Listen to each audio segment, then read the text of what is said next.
What's up, you guys?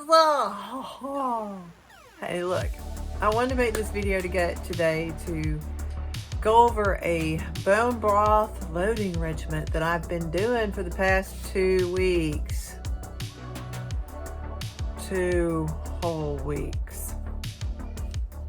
So I wanted to let you guys know that if you're planning on doing a bone broth regimen or bone broth loading regimen, please take note of the fact that if you have a weak gut or a weak immune system, you may be sensitive to histamine. You really don't want to be taking no bone broth if you have a histamine deficiency. I didn't know I had one, but apparently I do have one.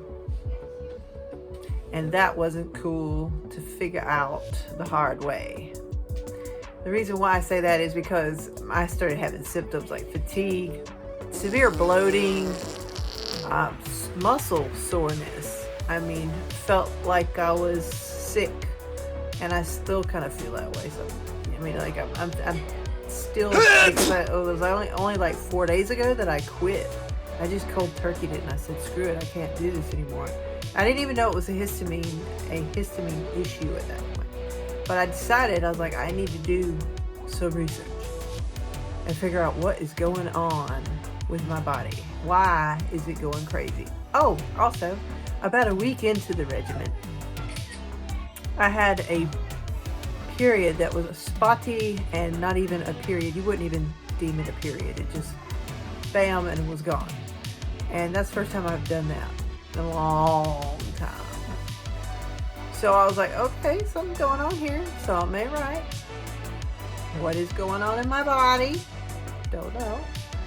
Anyway, I started doing some research, and I found out that histamine is one of the biggest horrible things that bone broth has in it, because it's been cooked so many hours. And for some reason, the overcooking process allows histamines to overcome in the substance. So, that being said, if you have issues with your gut, such as I have, you're going to have issues with bone broth. So, my advice to you as a stay-at-home mom is please don't take it. Stay away from it. Save yourself the misery that I went through, and don't be taking it. And if you have started taking it and you feel fatigued and you don't feel better, I would say after the first 3 days of taking it, stop taking it. Don't keep taking it no more. Start working on your gut though at this point. You know, when you figure out that's what's going on, such as myself, I got me some probiotics immediately, and I was like, okay, well, this is good to know. That explains why bananas make me feel fatigued. That explains why oranges fatigue me, and all these other things that I can name off that I have been eating that seem to make me feel like I'm going to just flat out pass out after eating them. And I realized, okay, this ain't a problem with sugar here. It's a problem with my histamine levels.